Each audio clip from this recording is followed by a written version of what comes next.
sign for keeping secrets in my hair, or any space you can find. Glad to see that I could help make your life a bit easier. But have you ever thought of how I felt? You need to think about your behavior.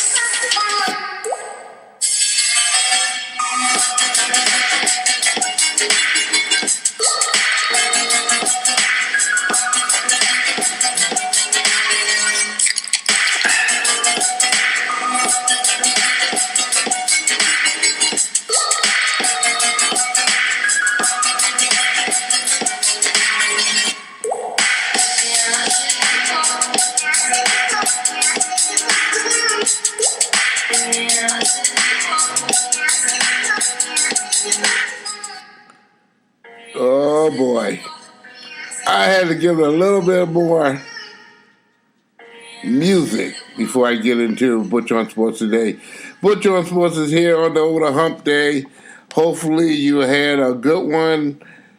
As far as the weather's concerned, it wasn't too cool. I know that. You know that.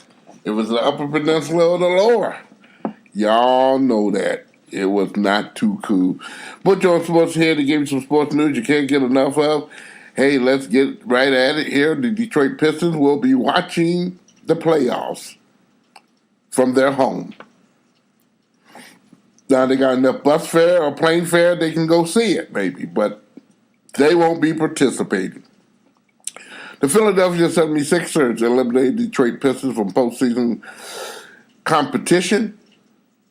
Yes, Wednesday night they had a 115-108 victory at Little Caesars Arena over our home team, Pistons. Yes, indeed. 76ers have won the last 12 straight, turned the Pistons 13 turnovers into 23 points in the first half. And that was the end of the ball game. Pistons are 37-41, saw a 5-game winning streak snap. And they 8 times in 10 seconds will fail to reach the playoffs. Or 10 seasons, I should say. I misspelled that word in my script. I'm sorry.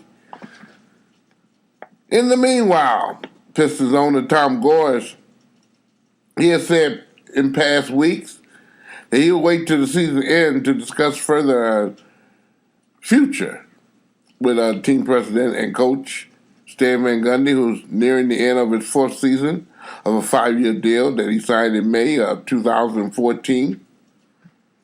And many, many, many people right now, I'd say the door should be very wide open. I've not been that candid about it, or yes, or maybe I can, as far as the coaching is concerned. I think the guy has a very good future and a very good picker of talent. I think Stan Van Gundy has that in his head. And he said all the right things in the interviews about the Pistons in general. He's never wavered from not being very truthful about his team and the effort they give on the floor. However, when that has to be transparent in that message, somewhere down the line, you got to find a way to have influence over the team that you are coaching so they can do the right thing and be able to be, yes, a winner. And the Pistons haven't done that this year. Yes, Reggie Jackson has been gone, but he is not, and I repeat, he is not the reason the Pistons lost or had a losing season.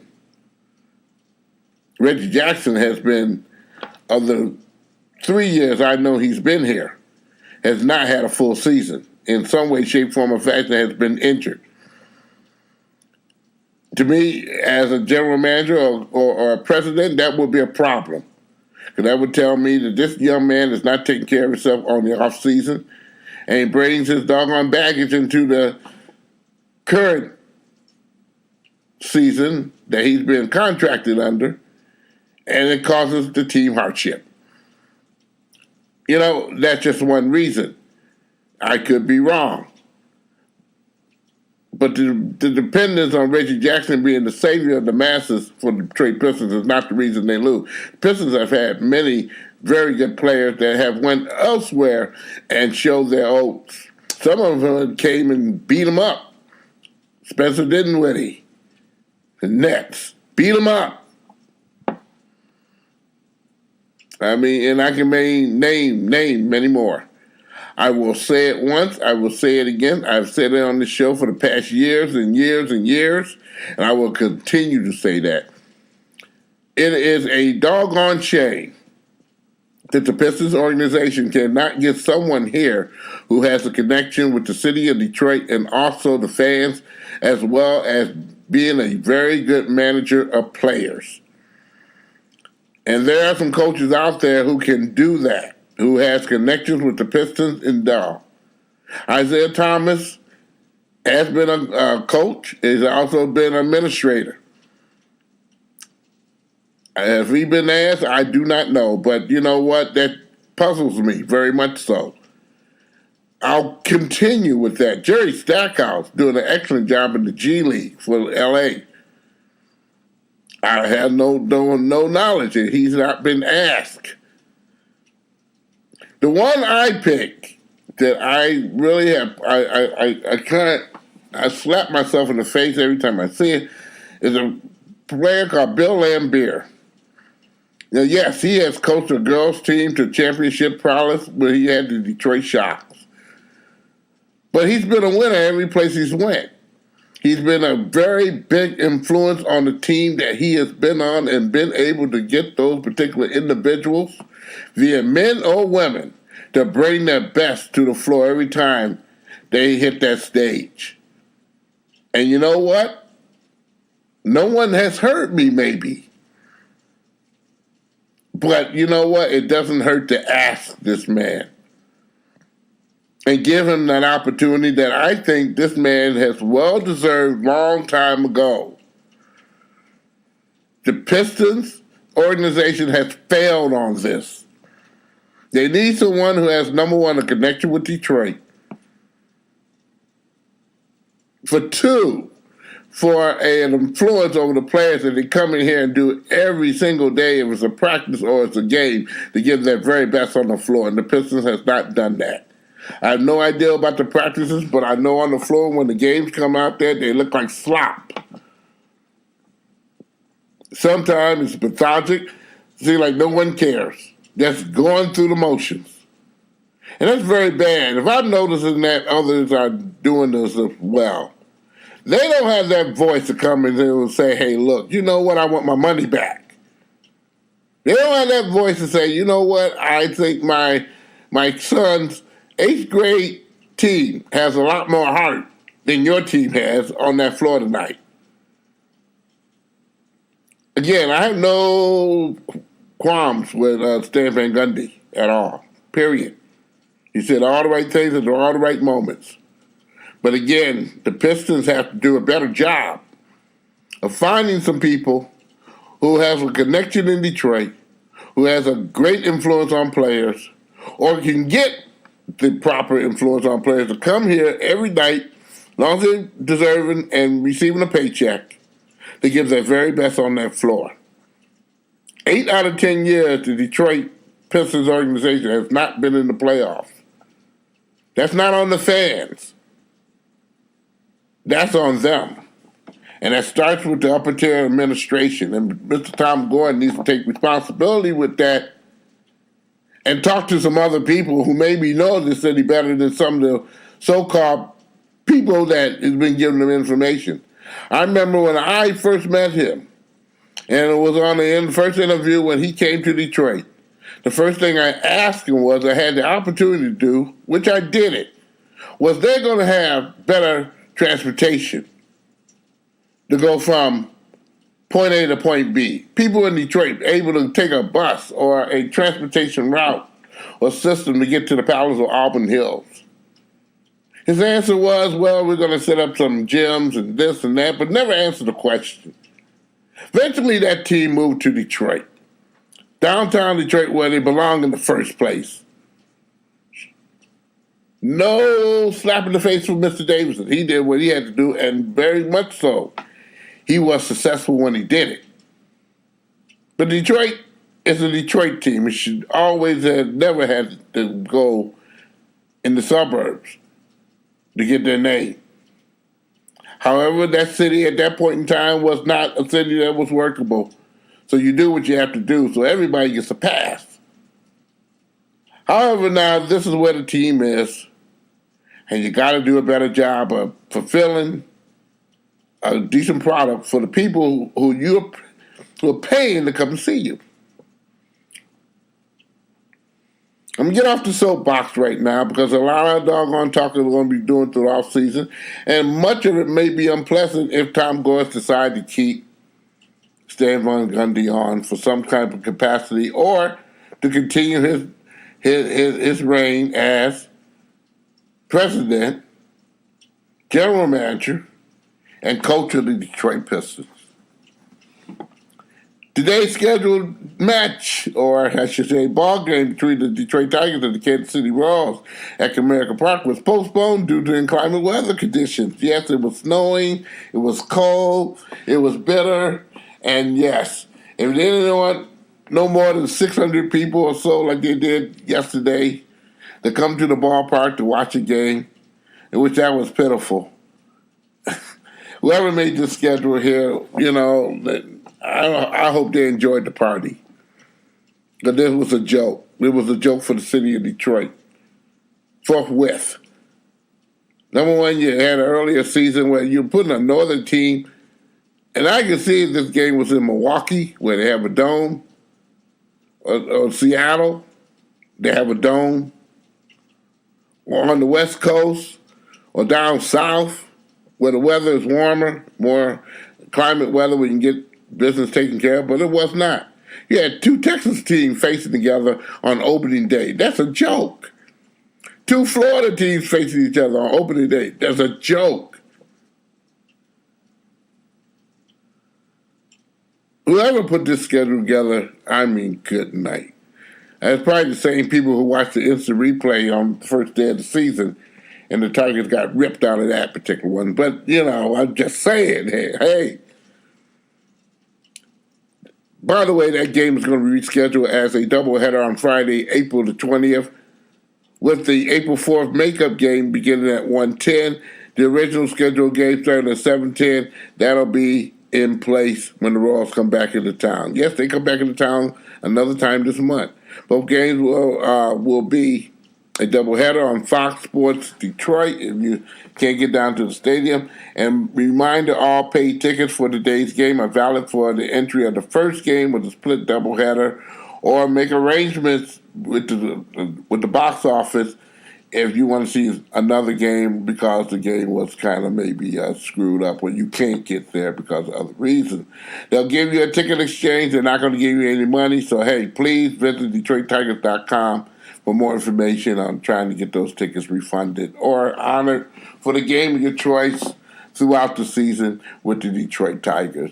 And speaking of the Detroit Tigers will honor former outfielder Torrey Hunter with the 2018 Detroit Tigers Willie Horton African American Legacy Award on June the 10th as part of the club's Negro League weekend celebration. That's on June 8th through the 10th. The Detroit Tigers Willie Horton African American Legacy was first presented in 2009 and honors African Americans who have strengthened the legacy of baseball in the African American communities and contribute to the rich history of the Detroit Tigers.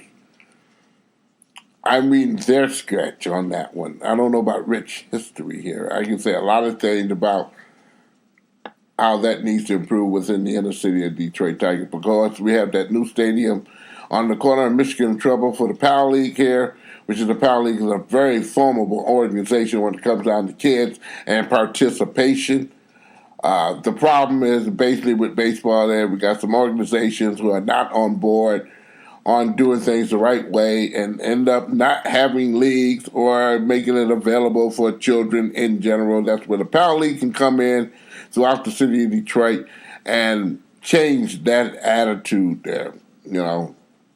Some of the coaches from the 1960s or influence from the 60s are still around. And when you have only 4 teams in a recreational league, that's a joke because they have not marketed that area to a no-not one to offer baseball via, if it's T-ball or whatever it may be, to be proper in the community.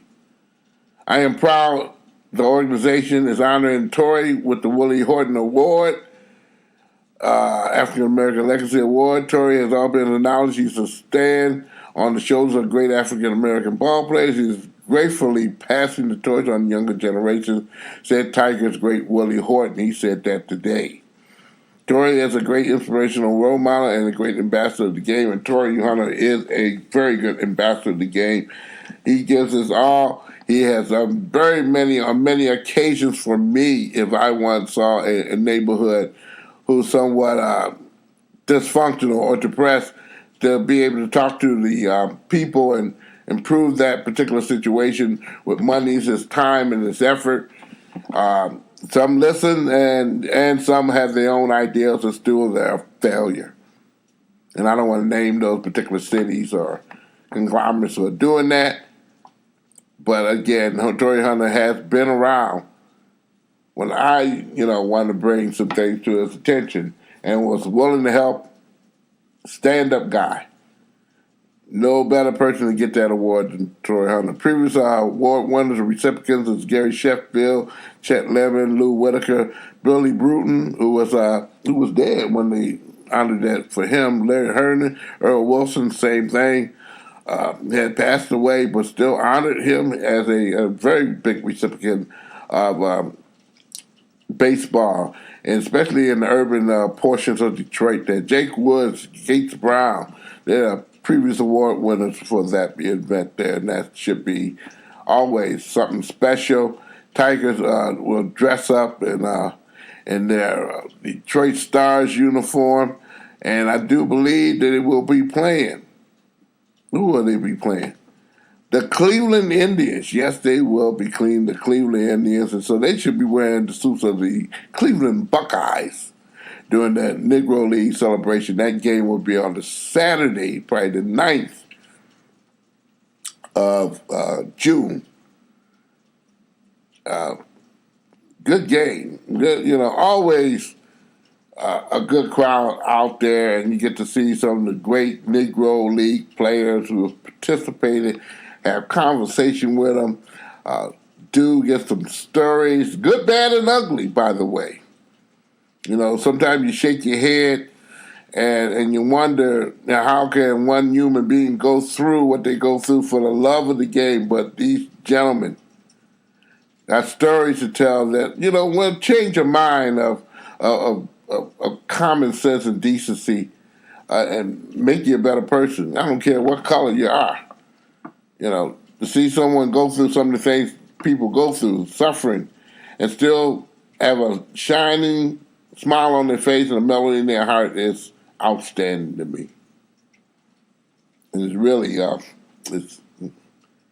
it's taking me blindly here.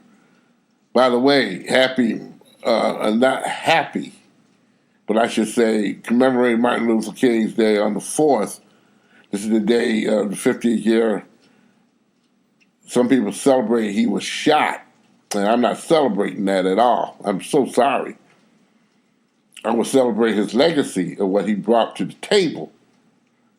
And hopefully after 50 years that many of us have felt that things would be better.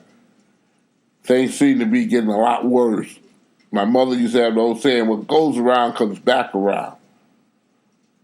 And people don't start coming together and having a conversation, stop using Facebook and as a tool, and maybe sometime inviting each other to have a ham sandwich or a cup of coffee or dinner or brunch and have a conversation. And what will we do from here to make life better for our children, ourselves, and the general public at large? I'm just saying that because it's true. The Detroit Lions announced that they have waived quarterback Alex Torgerson. Hey, they made room and signed Matt Castle Guess where Matt Castle come from, boys and girls? I'll leave that on your table there. Yes, they signed Matt Castle today. The Detroit Lions, they waived Alex Torgerson. He's a quarterback as well. That's the Detroit Lions camp. Flip Horonik. Flip Horonik of the Grand Rapids Griffin. He's a defenseman. He was named the 2017-18 AHL All-Star Rookie, voted by the coaches, the players, the media, and the 30 cities that participated in that. This is his first full season, 20 years old. He has posted a 33 points, 9 and 24, 42 penalty minutes, a team-leading 20-plus 21 rating in all 62 games that he had with the Griffins this year. He's among the leaders of rookie defensemen. He's ran the second in points, tied for second in goals. I don't know about second in goals. Third in assists, second in plus-minus rating. He has 4 game-winning goals, which tied for the most among all league blue liners there. Horonik, as I should call it there. I'm sorry if I screwed his name up. Again, 33 points are fifth most by first-year defenseman in Griffins history. He's the rookie of the year as defenseman goes concerned. He was drafted second by the Detroit Red Wings in the 2016 draft, by the way. So it's safe to say that we may see him next season in a Red Wing uniform. Hopefully, that will be the case. Speaking of some hockey here, the Red Wings are not in service tonight here. They got a couple more games and they'll be done for the season. And I just mentioned the Pistons, they're done for the season. Playoff-wise is concerned, you ain't got to worry about that anymore. They're not going to go to the playoffs, so they'll do whatever they got to do. They'll probably rest some players, not play some players, and the beat goes on, and then we'll find out after the season is over, hopefully quicker than later, what's going to be done about the Detroit Pistons and the standings. We want a winning team and a winning team in general, and that's all I got to say on that one. And it seems like to be Detroit Pistons. You know, the Stanley Cup has been around since 1892. Given by, donated first by Lord Stanley, the Governor General of Canada. The cup has grown 7 inches high from the bowl that was given to them once Lord Stanley had done that in 1892, as I just mentioned. It's 3 foot more size than a wedding cake, and bowls and small layers underneath the bowl, and 5 more bands underneath it. It fits about 13 years of championships apiece, each ring. Now, people don't understand that sometimes those rings, if they had all the rings on there, that trophy would be higher than what it is. It would be bigger than what it is. However, to keep the bow at a medium, and Mike Bolts is the keeper of the Stanley Cup when he travels and holds all the layers and stuff like that there. Every now and then, they got to cut a layer off to fit the new layer, which to keep it fittable or sizable for travel. Like I said, if they had all the bands on there, that trophy is a little bit higher and a little bit more wider than what illustrated there. But here's the thing here, you know, names like hockey famous like Bobby Hall, Rocket Richard, and Gordie Howe's name might be removed to make room for the next generation of championship when they put the new layer on to the 126-year-old trophy. The championship teams from 54 through 65 will be removed so the trophy does not grow too big to travel. One of those bands are honoring much Toll Blade of the Montreal Canadiens dynasty. 3 of Punch Imlast's 4 titles with Toronto. That will be removed as well. It's a heck of a display. I wish that there would be a way that they would get the original Stanley Cup its glory and put all the rings there, because it covers a whole heck of a lot of championships. and a whole heck of a lot of dynasties. And many are now those who are not going to get to see that anymore because they're going to remove that ring. And that'll probably be done at the off-season there to make room for new players or, again, as they name, to keep the trophy sizable there. I'm quite sure they'll bring up something in Toronto where the original Stanley Cup or the cup with all the bands, if they had to put them on there, would be displayed up in Toronto. That's where the Hockey Hall of Fame is right now presently stands. And maybe on that special occasion when Stanley Cup had to be given, the original bands and whatnot would be on there. Maybe for traveling purposes, yes, you may have to have that particular trophy downsized a little taste. But it's not like every other sports that has the trophy ready-made to order. This is a trophy that's been dropped down from pillar to post. They can make a duplication maybe from the standpoint of the team that won it, but it's nothing like the original, and the Stanley Cup has its value, and that's why many people look at that as one of the trophies that has to be given its due, and it has for a maximum amount of years there. Maximum amount of years. You know, I am done. I have talked my rear end off here. Right now, on this particular Butch On Sports on Over the Hump Day, I would gladly invite you to check out Butch On Sports tomorrow. Yeah, I'll do it tomorrow. I'll be happy to do this tomorrow. More sports news to give you, updated information.